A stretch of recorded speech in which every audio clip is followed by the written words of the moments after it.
Say ensem na kwaye mienu. Ye di kan ye chinipa mensa amu nyina amunim say the honorable bafo wa. Ene the police bodyguard na another person. E da friend no mbaka ye a ye manipa mienu bail. Na police inspector na the court wa amani bail. Sada no. Ene ye ba ye no. The lawyer now file application for bail.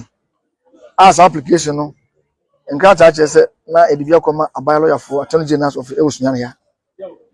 Nse e ba se ekoye emrasem sa de a e abai lawyer for na zenka omune lawyer for no de besi ani. Nti o che se okoseve obi. Unfortunately abai lawyer for ama court. Omo so omo informa no masem ama bia se de lawyer ne kan. Omo tiam. Nti e ba sa no court say abai lawyer for no omo asem ni omo de an. Omo anfa mo ayi bia ma se omo tiam de an no court no. Obama na bail. Etosum yenu. Lawyer no file an application no so. Or the inkrata even a charge sheet na second case no any pension no. A police for charge any pension on your second case no. Or the secretary ni be attach the motion no. Say second case a police for na yet any pension no a.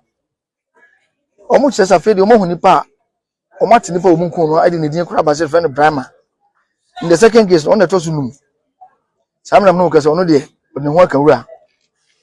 Ebre di kai a court share no na sa ni pension emu mienu pe enan pe ne bae.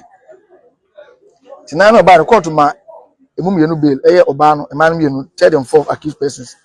But first and second accused person here. Sa na court no am bail. Na fifth and sixth accused persons in there na omo e de ho aka wura. Ene e bae no the sixth accused person no ono wa de ne ho aba. Lawyer kwa che so omo di ka ko police headquarters na no ya wada. Ene ne wasa na ba.